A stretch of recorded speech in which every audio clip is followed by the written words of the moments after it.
نوح علیہ الصلوۃ والسلام کی وفات کا جب وقت ہوا تو انہوں نے اپنے دونوں بیٹوں کو بلا کر وصیت کی اور کہا وَآمُرُكُمَا بِلَا إِلَهَ إِلَّا اللَّهِ، میں تمہیں وصیت کرتا ہوں کہ لا الہ الا اللہ یہ کلمہ نہ چھوڑنا. فإن السماوات والأرض وما فيهما لو وضعت في كفة الميزان ووضعت لا الہ الا اللہ في الكفة الأخرى كانت ارجح.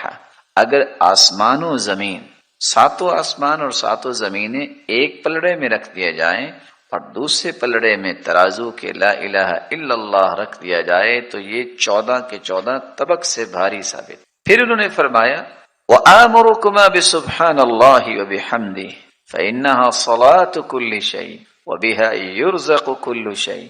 میرے بیٹوں میں آپ کو وصیت کرتا ہوں کہ سبحان اللہ وبحمدہ یہ کلمات نہ چھوڑ. ہر چیز کی یہ عبادت اور نماز ہے، اور ہر چیز کو رزق بھی اسی وجہ سے دیا جاتا. سبحان اللہ وبحمدہ، سبحان اللہ وبحمدہ. اور دوسری روایت میں آتا ہے سبحان اللہ وبحمدہ سبحان اللہ العظیم. یہ اللہ ذوالجلال کے ہاں بہت ہی پیارے کلمات ہیں اور ترازو میں بہت ہی بھاری ہیں اور زبان پہ بہت ہی آسان. اور حدیث تو اس بات کی بھی وضاحت کرتی ہے کہ 100 مرتبہ اگر کو کہہ دے سبحان اللہ وبحمدہ، سمندر کے جھاگ جتنے بھی گناہ ہوں تو اللہ ذوالجلال اس کے گناہوں کو معاف. بلا شبہ رسول اللہ صلی اللہ علیہ وسلم نے اس کے بارے میں امت کی رہنمائی فرمائی ہے. رسول اکرم صلی اللہ علیہ وسلم کا فرمان معظم ہے افضل الذکر لا الہ الا اللہ. یہ روایت صحیح الجامع اور سلسلہ صحیحہ کی روایت ہے، اور جابر رضی اللہ تعالیٰ عنہ اس کو بیان کرتے ہیں کہ رسول اکرم صلی اللہ علیہ وسلم نے فرمایا سب سے افضل ذکر لا الہ الا اللہ ہے. اور سلسلہ صحیحہ کی ہی روایت ہے، رسول اکرم صلی اللہ علیہ وسلم نے فرمایا ان قول لا الہ الا اللہ تدفع عن قائلها 99 من البلاء ادناها الہم. جو شخص لا الہ الا اللہ کہتا ہے اللہ رب العزت 99 بلائیں اس سے دور کر دیتے. ادناها الہم، ان 99 بلاؤں میں سے سب سے کم بلا انسان کا غم دور. اس سے پتہ یہ چلا کہ 98 بلائیں تو غم سے بھی بڑی اللہ رسول اللہ صلی اللہ علیہ وسلم نے اس لیے فرمایا. اور یہ روایت بھی صحیح الجامع اور سلسلہ صحیحہ کی ہے. افضل الکلام سبحان اللہ والحمد للہ ولا الہ الا اللہ واللہ اکبر. سب سے افضل کلام جو انسان کی زبان پہ آتی ہے وہ کلام بھی یہی ہے سبحان اللہ الحمد للہ لا الہ الا اللہ واللہ اکبر. اور مجھے صحیح مسلم کی وہ روایت یاد آئی، اور میں کبھی اس روایت کو پڑھتا ہوں تو اتنا خوش ہوتا ہوں، اور میں گزارش کروں گا کہ اس روایت کو صحیح مسلم میں خود بھی پڑھیے. قیامت کے دن جو ترازو لگایا جائے گا نیکیوں کا وزن کرنے، کتنا بڑا ترازو ہوگا. اس کے 2 پلڑے ہوں گے. لو وضعت السماوات والارض ومن فیہن فی کفہ، اگر ساتوں آسمان اور ساتوں زمینیں 14 کے 14 طبق ایک پلڑے میں رکھ دیے جائیں قیامت کے دن تو ایک پلڑا بھی اس ترازو کا بھرے گا. لیکن والحمد للہ تملأ المیزان، ابو مالک الاشعری رضی اللہ تعالی عنہ کی صحیح مسلم کی روایت ہے، رسول اللہ صلی اللہ علیہ وسلم نے فرمایا جو شخص ایک مرتبہ الحمدللہ کہہ دیتا ہے اے میرے مالک تیری ہی تعریف، اللہ رب العزت قیامت کے دن اس ایک مرتبہ کہنے سے ترازو کے دونوں پلڑوں کو نیکیوں سے بھر دیں. اللہ کا ذکر یہ بہت بڑی نعمت. زندگی کے اندر اگر انسان کو چین چاہیے، سکون چاہیے اور دل کا سرور چاہیے تو اللہ نے اپنے ذکر میں رکھا. الذین آمنوا وتطمئن قلوبهم بذکر اللہ الا بذکر اللہ تطمئن القلوب. الذین آمنوا وتطمئن قلوبهم بذکر اللہ الا بذکر اللہ تطمئن.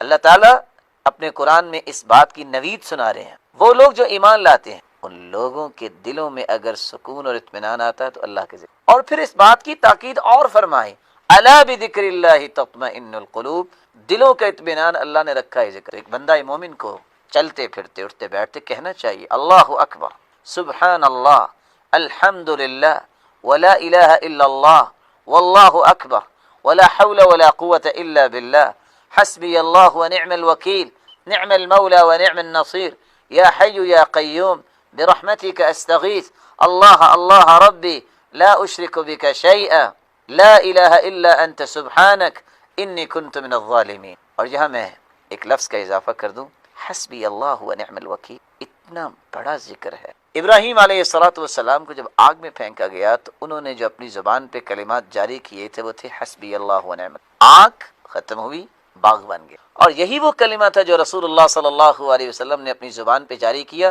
جب دروازے کے دائیں اور بائیں رائٹ اینڈ لیفٹ لوگ لاٹھیاں لے کے کھڑے تھے کہ آج ہم نے کو چھوڑنا ہے. وہاں سے گزر گئے. یہ پڑھتے پڑھتے ان کو اللہ نے اندھا کر دیا. دیکھ الجامع کی روایت بتاتی ہے ایک درخت کے پاس اللہ کے رسول کھڑے ہوئے اور آپ نے اس کو حرکت دی اور پتے گر گئے.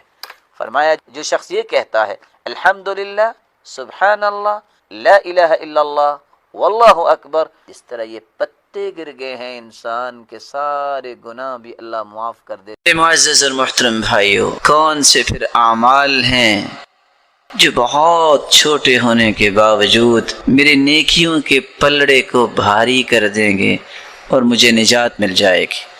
اس سے پہلے یہ سمجھیے کہ وقت آنے والا ہے اللہ کی طرف سے ایک ترازو لگایا جائے گا. اتنا بڑا ترازو، اتنا بڑا ترازو. لو وضعت السماوات والارض ومن فيهن في كفة لوسعتهن، ساتوں آسمان اور ساتوں زمینیں اگر ایک پلڑے میں قیامت کے دن رکھ دیے جائیں گی تو ایک پلڑا بھی بھرے گا نہیں. اتنا بڑا ترازو. لیکن کون سے اعمال ہیں کہ پلڑا بھرے گا؟ سب سے پہلا عمل التوحید، کلمۃ التوحید، لا الہ الا اللہ. جس توحید کے لیے اللہ ذو الجلال نے انبیاء کو بھیجا، جس توحید کے بغیر انسان کی نہ دنیا میں نجات نہ آخرت میں نجات، جس توحید کو عام کرنے کے لیے انبیاء کو مبعوث کیا. قیامت کا دن ہوگا، لمبی حدیث ہے، ایک آدمی کی کوئی نیکی نہیں نکلے گی. سوچے کہ مارا گیا، اللہ کی طرف سے اس سے کہا جائے گا پریشان نہیں ہونا، ایک نیکی ہمارے پاس تیری ہے. اللہ وہ کون سی نیکی ہے؟ فرشتہ اس وقت لے کے آئے گا. کیا لے کے آئے گا؟ ایک بطاقہ، ایک چھوٹا سا کارڈ لے کے آئے گا. اس پہ لکھا کیا ہوگا؟ لا الہ الا اللہ. اس بندے نے لا الہ الا اللہ کہا، اس کے تقاضوں کو پورا کیا. وہ پھر سوچے گا اتنے گناہوں کے انبار اور لا الہ الا اللہ توحید کا کلمہ، اس کا موازنہ کیسے کریں گے؟ فتوضع البطاقہ فی کفہ وتوضع السجلات فی کفہ. سارے برائیوں کے رجسٹر ایک پلڑے میں. جب اس کارڈ کو دوسرے پلڑے میں رکھا جائے گا تو ساری برائیوں کے وہ رجسٹر اٹھ جائیں گے. فطاشت السجلات فلا يثقل مع اسم اللہ شیء. اس کے اس کارڈ کی وجہ سے ہی، اس کلمے کی وجہ سے ہی نیکیوں کا پلڑا بھاری ہوگا اور اللہ اسے جنت میں بھیج دے. میں آپ سے گزارش کروں گا زندگی کے اندر توحید میں کوئی فرق نہ آنے دینا. اور حدیث کیا کہتی ہے؟ وَإِن قُطِعْتَ أَوْ حُرِّقْتَ، تمہارے ٹکڑے کر دیے جائیں، تمہیں جلا دیا جائے، توحید پہ کوئی کمپرومائز نہیں، کوئی کمپرومائز نہیں. توحید ہی تو میری اور آپ کی دنیا اور آخرت کی کامیابی کا راز ہے. اور یہ بات سمجھنی چاہیے جو قرآن نے کہہ دی ہے، الذین آمنوا ولم يلبسوا ایمانهم بظلم اولئک لهم الامن وهم مہتدون. جو ایمان لانے کے بعد شرک کی آمیزش نہیں کرتے، اپنی توحید کو خالص کرتے ہیں. اللہ نے دو انعام رکھے ہیں، فکری امن، قولی امن، معاشرتی امن. امن کی نعمت اللہ دیتا ہی اس کو ہے جس کی توحید خالص ہوتی ہے. وَهُمْ مُهْتَدُونَ، اور صراط مستقیم پہ گامزن ہونے والے ہدایت یافتہ لوگ ہیں ہی وہ جن کی توحید میں کوئی خلل نہیں ہے. توحید کے ساتھ میں آپ سے ادباً یہ کہوں گا، اور یہ تحفہ سمجھیے آج کی مجلس کا، کثرت سے لا الہ الا اللہ پڑھا کریں۔ حدیث کہتی ہے افضل الذکر لا الہ الا اللہ، سب سے افضل ذکر لا الہ الا اللہ ہے۔ اور رسول اللہ صلی اللہ علیہ وسلم نے فرمایا ان قول لا الہ الا اللہ تدفع عن قائلها 99 من البلاء ادناها الہم، جو کثرت سے لا الہ الا اللہ کہتا ہے 99 بلائیں اللہ عز وجل اس کی دور فرما دیتے ہیں۔ ادناها الہم، اور سب سے گھٹیا بلا غم ہے۔ اس کا مطلب یہ نکلا کہ 98 بلائیں تو غم سے بھی بڑی بڑی اللہ عز وجل دور فرما دیتے۔ اللہ نے ظلموں سے بھی بچا دیا۔ ابن کثیر لکھتے ہیں اللہ نے وہ جنت میں گھر دکھایا، اس کو دیکھ کے مسکرائی، اسی حالت میں اللہ نے روح قبض کروا دی۔ دخل الجنہ، ابو ذر رازی رحمۃ اللہ یعنی دخل الجنہ نہیں کہا، مسکرائے کیوں؟ اللہ نے ان کو جنت دکھائی ہوگی جس کے بعد اس کی جان قبض کر لی۔ بولنے کیا کریں جی، ہمارا بیٹا تو جیل میں پھنسا ہوا ہے، پکڑا گیا ہے، دشمن نے اس کے ساتھ یہ کیا ہے۔ ابو مالک اشجعی رضی اللہ تعالیٰ عنہ کا قصہ، وَإِن كَانَ فِي هَذِهِ الْقِصَّةِ مَقَالًا عِنْدَ الْبَعْضِ، اگر اس کو دیکھا جائے تو کیا سمجھ آتی ہے؟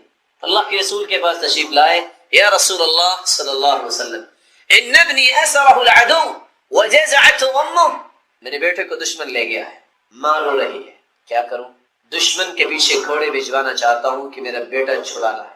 کہا جاؤ خود بھی اور اپنی بیوی کو کہو لا حول ولا قوت الا باللہ پڑھیں۔ واپس گھر لوٹے، بیوی نے کہا ہاں دشمن کے پیچھے پھر اللہ کے رسول نے کسی گھوڑ سواروں کو بھیجا؟ کہا نہیں، ایک نسخہ دیا ہے۔ کون سا نسخہ؟ لا حول ولا قوت الا باللہ۔ کیا ہوا؟ اللہ سبحانہ و تعالیٰ کی مدد کیسے نازل ہوئی؟ دونوں نے پڑھنا شروع کیا، بیٹا اکیلا نہیں آیا، فاستاق غنم، دشمن کی بکریاں بھی ہانک کر گھر لے آیا۔ آج ہمارے اندر یقین نہیں ہے۔ آج ایک شخص کہتا ہے کہ میرے پاس اولاد نہیں ہے، کیا کروں؟ میرے پاس مال نہیں ہے۔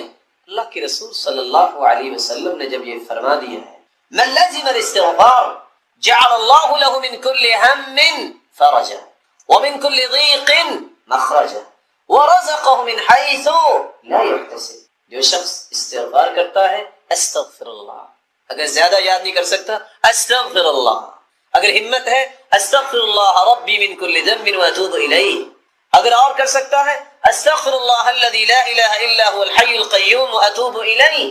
جو اس کو کثرت سے پڑھتا ہے اللہ ہر مصیبت کو خوشیوں میں بدل دیتے ہیں، ہر تنگی کو آسانیوں میں بدل دیتے ہیں، اور جہاں سے گمان نہیں ہوتا وہاں سے اللہ رزق دیتے ہیں۔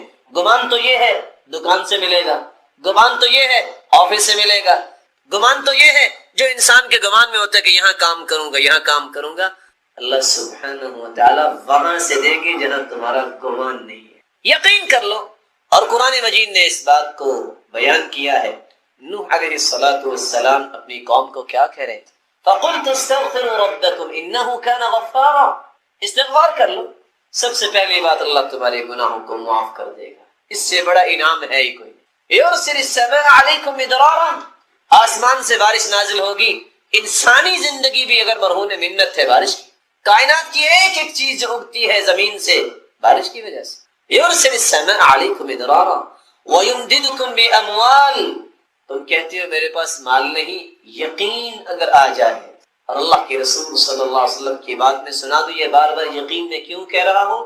فرمایا صلاح اول هذه الامه بالزهد واليقين ويهلك اخرها بالبخل والامل، اس امت کے پہلے لوگ اگر کامیاب ہوئے یقین اور زہد کی وجہ سے، اور اس امت کے آخری لوگ اگر ہلاک ہوں گے بخیلی اور لمبی امید کی وجہ سے۔ آج ہمیں لمبی امیدیں ہیں۔ تعجب کی بات یہ ہے کہ اللہ کے رسول صلی اللہ علیہ وسلم نے تو فرمایا کہ مجھے تو یہ پتا نہیں ہے کہ میں آنکھ بند کیے کھولوں گا کہ نہیں۔ آج پتہ نہیں کس لمبی امید پہ انسان بیٹھا ہے، چلو جی آئندہ سال کام یہ کر لیں گے، چلو نماز شروع کر ہی لیں گے۔ اب میری بات کا غصہ نہ کیجیے گا، آپ میرے لیے بڑے محترم ہیں، چلو یار آئندہ سال شادی کے بعد داڑھی رکھ لیں گے۔ کس لمبی امید پہ بیٹھا ہے انسان؟ یا من بدنیا مشتغل وقد غرك طول العمل والموت يأتي بغتة والقبر صندوق العمل۔ آج تم نے دنیا کے لیے کیا کچھ نہیں کر لیا؟ کبھی سوچا کہ اللہ سبحانہ و تعالیٰ نے کل صرف اتنا پوچھ دیا کہ تیرا تو وضو مکمل نہیں تھا، تو کرو گے کیا؟ ہر شخص یہ جانتا ہے کہ وضو کے بغیر نماز نہیں ہوتی۔ اس شخص کا وضو کیسا ہے؟ ویسے میں بات یہ وضو کے پاس ہی کروں گا، اس کو تھوڑا سا آگے لیے چلتے ہیں، اس زبانی بات کو مکمل کر لے گا۔ نبی کریم صلی اللہ علیہ وسلم نے صحابی سعد کو بلایا کہ الا اخبرکم بشیء، تمہیں ایک بات کی خبر نہ دوں؟ جب تم میں سے کسی کو کوئی کرب، مصیبت، دکھ آئے، یہ کلمات پڑھ لیں، لا الہ الا انت سبحانک انی کنت من الظالمین، اور آگے لفظ کیا ہے؟ لم يدع بها رجل قط الا استجاب اللہ له۔ زبان بھی کون سی ہے؟ وما ينطق عن الهوى۔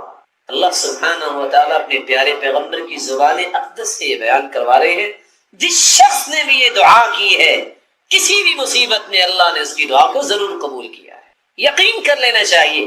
آج کی قرض میں پریشان ہے تو علی رضی اللہ تعالیٰ عنہ کو اللہ کے رسول نے کیا فرمایا تھا؟ میں تمہیں الا اعلمک کلمات لو کان علیک مثل جبل صیر او صغیر دینا ادى اللہ عنک۔ اگر جبل صغیر جتنا بھی تجھ پہ قرض ہے، آخرت کی بات نہیں ہے، اللہ دنیا میں ہی ادا کروائیں گے تیرے ہاتھ سے۔ اللہم اکفنی بحلالک عن حرامک واغننی بفضلک عمن سواک۔ آج مسلمان کو ان باتوں میں یقین نہیں۔ اگر یقین ہو تو یہ دنیاوی کام بہتر ہونے والی باتیں ہیں۔ انسان اپنی زبان کو حرکت دے، اللہ دنیا بہتر کر دیتا ہے۔ کتنی پریشانی ہے، اگر کسی سے گزارش کی جائے آپ اللہ کے رسول صلی اللہ علیہ وسلم پہ درود پڑھا کریں، کہتے جی یہ تو بڑا مشکل کام ہے۔ اللہ کے رسول صلی اللہ علیہ وسلم کے صحابی نے کیا کہا کہ اللہ کے رسول دعا کرتا ہوں، درود بھی پڑھتا ہوں، فرمایا اور درود پڑھا کرو، فرمایا آدھی دعا آدھا درود، فرمایا وَإِن زِدْتَ فَهُوَ خَيْرٌ لَكَ، اگر اور پڑھ لیں تو آپ کے لیے بہتر ہے۔ فرمایا اگر میں درود ہی پڑھتا رہوں تو، فرمایا اِذًا تُكْفَىٰ هَمُّكَ وَيُغْفَرُ لَكَ ذَنبُكَ، پھر خوش ہو جا، تیرے گناہ بھی سارے معاف ہو جائیں گے اور دنیا کے سارے غم بھی اللہ دور فرما دے گا۔ اللہ کے رسول نے فرمایا تھا کثرت سے درود پڑھو، فإن صلاة أمتي تعرض علي في كل يوم جمعة، کیونکہ جمعے کے دن مجھ پہ میری امت کے درود پیش کیے جاتے ہیں۔ فمن كان أكثرهم علي صلاة كان أقربهم مني منزلة، جو کثرت سے جتنا زیادہ درود پڑھتا ہے قیامت کے دن وہ میرا امتی اتنا ہی سب سے میرے قریب ہو۔ کتنی خوش نصیبی ہے۔ کچھ لوگ کہتے ہیں کہ یہ جو قرآن و سنت کی بات کرتے ہیں نا، جن کو اہل حدیث کہتے ہیں، یہ تو درود کے نعوذ باللہ منکر ہے۔ منکر نہیں کہتے، منکر کہتے ہیں، کیونکہ ان بیچاروں کو یہ نہیں پتا ہوتا کہ منکر اور منکر میں بھی کیا فرق ہے۔ جبکہ کتاب و سنت کو سمجھنے والے کیا کہتے ہیں کہ ساری زندگی دعا کرتے رہو، اگر تم درود نہ پڑھو وہ دعا قبول ہونا تو دور کی بات، وہ دعا تو آسمانوں تک چڑھتی۔ کوئی پوچھے تو صحیح نا ہم سے کہ ہمارا موقف کیا ہے، خود سے ہی بات بنا کے کہہ دیں کہ قرآن و سنت کو ماننے والے ایسا کہتے۔ ہم تو نہیں ایسا کہتے، ہم تو کہتے ہیں دنیا میں سب سے بڑا خوش نصیب ہی وہ ہے جو اللہ کے ذکر کے بعد سب سے زیادہ درود پڑھتا ہے۔ رسول اکرم صلی اللہ علیہ وآلہ وسلم نے اسی لیے صحابہ کرام سے کہا تھا من صلی علی او سأل لی الوسیلہ حقت علیہ شفاعتی یوم القیامہ، جو شخص درود پڑھتا ہے اور پھر میرے لیے وسیلہ طلب کرتا ہے، قیامت کا دن ہوگا میں اس امتی کی شفاعت کروں گا، سفارش کروں گا۔ صحیح ترغیب کی روایت 1668، رسول اللہ صلی اللہ علیہ وسلم نے فرمایا اول الناس بی یوم القیامہ اکثرهم علی صلاۃ، قیامت کے دن سب سے پیارا اور قریبی میرے وہ ہوگا جو سب سے زیادہ مجھ پہ درود بھیجنے والا۔ بلکہ اللہ کے رسول صلی اللہ علیہ وسلم نے فرمایا تھا ابخل الناس من ذکرت عنده فلم يصلی علی، بخیل تو دنیا میں بہت ہیں لیکن سب سے بڑا بخیل کسی نے دیکھنا ہے تو وہ ہے جس کے پاس میرا تذکرہ ہو اور پھر وہ درود نہ بھیجے۔ یہاں رک کے میں ایک گزارش کروں گا بڑوں سے بھی، کچھ تو اللہ کے رسول کے دشمن ہیں کافر، کچھ ایمان لانے کے باوجود بھی دشمنی کرتے ہیں کیونکہ اللہ کے رسول کی بات نہیں مانتے اور آپ کے وزیروں اور مشیروں کو برا بلا کہتے ہیں، یہ بھی دشمنی ہے اللہ کے رسول۔ اور کچھ لوگ چاہتے نہ چاہتے بھی بخیلی کر جاتے ہیں اور بخل کرنے والوں کے صف میں کھڑے ہو جاتے ہیں اور اپنے آپ کو نیک بھی کہتے ہیں. آپ پوچھیں گے وہ کیسے؟ اپنا نام آئے گا تو 4 سابقے 4 لاحقے، ایم اے پاس ہے، بی اے پاس ہے، اور یہ ماسٹر کیا ہے، یہ ایم فل کیا ہے، پی ایچ ڈی کی ہے. اس کے بغیر نام لکھنا بولنا سننا پسند ہی نہیں ہے. سرتاج رسول صلی اللہ علیہ وسلم کا نام آئے گا تو کیا ڈال دیں گے؟ صاد. بخیل ہے. تیری زبان کی سب سے بڑی سعادت یہ ہے، تیرے قلم کی سب سے بڑی سعادت یہ ہے اس زبان کی نوک پہ بھی آئے محمد الرسول اللہ صلی اللہ علیہ وسلم. اس سے بڑی سعادت کیا ہے قلم کی؟ وہ ساری دنیا کی باتیں لکھ لے، اللہ کے ذکر کے بعد محمد مصطفیٰ کا نام آئے تو صلی اللہ علیہ وسلم نہ کہے. سعادت کیا؟ خوش بختی ہے. تو میں بات اگلی کرنے سے پہلے ایک وعدہ لینا چاہوں گا، اور اگر اس وعدے پہ ہم سب پختہ ہو جائیں تو آج کی مجلس اس کا فائدہ ثابت ہو جائے گا. کون ہے جو آج کے بعد جب بھی لکھے گا وہ صاد یا صل عام نہیں لکھے گا بلکہ پورا لکھا کرے گا صلی اللہ علیہ وسلم؟ کون کون وعدہ کرتا؟ آپ پہلے علم ہے، آپ کو ان باتوں کا خیال کرنا چاہیے. کچھ لوگ سارا کچھ لکھیں گے، بسم اللہ الرحمن الرحیم نہیں لکھیں گے، 786 لکھ دیں. ان مسکینوں سے پوچھو 786 بنتا کیسے ہے؟ ابجد حوض حقی کو بھی نکالیں تو 786 بنا کے دکھائیں. عادات کا علم جو ہے اس میں بھی دیکھیے. پھر اللہ عز و جلال کے نام میں بخل. دنیا میں کسی سے محبت ہو تو اس کے تذکرے نہیں زبان پہ ختم ہوتے، تو رب تعالی جو خالق و مالک ہے اس کا نام مبارک لیتے وقت جو کہے کہ 786، یہ وہ رویے ہیں جو بتاتے ہیں کہ اللہ عز و جلال کی عظمت سے متعارف شخص نہیں ہے. آپ صلی اللہ علیہ وسلم نے فرمایا، صحیح ترغیب کی روایت ہے 1675، کل دعاء محجوب حتی یصلی علی محمد.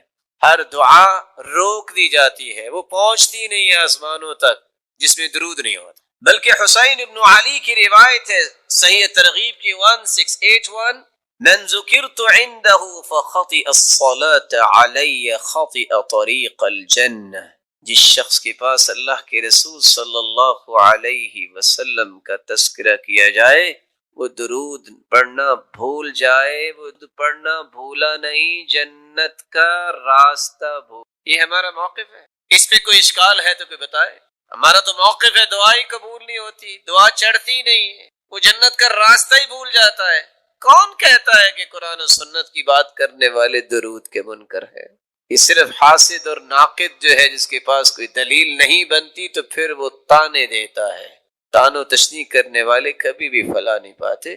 اللہ کے رسول صلی اللہ علیہ وسلم پر درود بھیجنا یہ ہر مسلمان کی سب سے بڑی سعادت ہے. اللہ جلال کے ذکر آپ صلی اللہ علیہ وآلہ وسلم کی محبت کا یہ تقاضا کہ آپ پر درود پڑھا جائے. اس کے بارے میں ایک ضروری بات سمجھنے والی ہے. کتنے لوگ ترجمہ کرتے ہیں ان اللہ و ملائکتہ یصلون علی النبی، ان اللہ و ملائکتہ، بے شک اللہ ذوالجلال اور اس کے فرشتے، یصلون علی النبی، وہ نبی پر درود بھیجتے ہیں. یہ ترجمہ ٹھیک نہیں ہے. یا ایھا الذین آمنوا صلوا علیہ وسلموا تسلیما، اے مومنو تم بھی درود پڑھو. لفظ صلاۃ جب اس کی نسبت اللہ ذوالجلال کی طرف کی جائے، ویسے تو صلاۃ کے 18 معنی ہے عربی سے، لیکن جب یہ کہا جائے صلی اللہ، اس کا مطلب ہوتا ہے اللہ ذوالجلال رحمتوں کی برکھا برسائیں گے، تعریف کریں گے. والثناء، فرشتوں کے سامنے اپنے محبوب کے تذکرے کریں گے، یہ میرا محبوب ہے جو سرتاج رسول.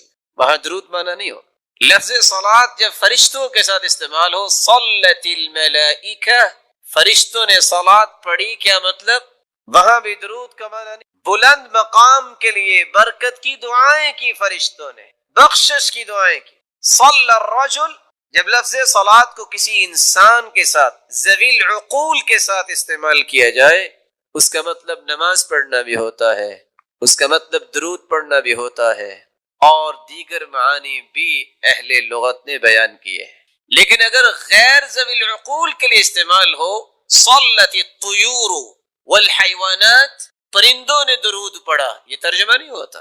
وہاں ترجمہ ہوتا ہے پرندوں نے اللہ ذوالجلال کی حمد و ثنا بیان، اللہ ذوالجلال کی تعریف کی ہے، حمد بیان کی. تو قرآن مجید کے ترجمے کو صحابہ کرام، تابعین اور تبع تابعین اور لغت کو سمجھنے والے لوگ ہیں، ان کے کیے گئے ترجموں کی روشنی میں ہی اختیار کرنا چاہیے۔ آپ کی محبت کا ایک ساتواں تقاضا بھی ہے، آپ کی محبت میں غلو نہیں کرنا چاہیے۔ یہ بھی ایک بات سمجھنے والی ہے۔ محبت وہی ہے جس کا تذکرہ اللہ ذوالجلال نے قرآن میں کر دیا۔ بھلا اللہ سے بڑھ کے بھی کوئی محبت کی حقیقت کو پیش کر سکتا ہے؟ محبت وہی ہے جو اللہ کے رسول نے خود سمجھا دی کہ یہ میرے ساتھ محبت کرو۔ غلو نہیں، حدود سے تجاوز نہیں، حدود کو کراس نہ کیا جائے۔ صرف 3 آیتیں اگر آپ ان کو یاد رکھیں تو کبھی بھی آپ غلو کا شکار نہیں ہوں گے۔ سورۃ الانعام کی 50 نمبر آیت، سورۃ الاعراف کی 188 نمبر آیت اور سورۃ الکہف کی آخری آیت 110 نمبر آیت۔ اللہ ذو الجلال فرماتے ہیں قُل لَا أَقُولُ لَكُمْ عِنْدِي خَزَائِنُ اللَّهِ وَلَا أَعْلَمُ الْغَيْبَ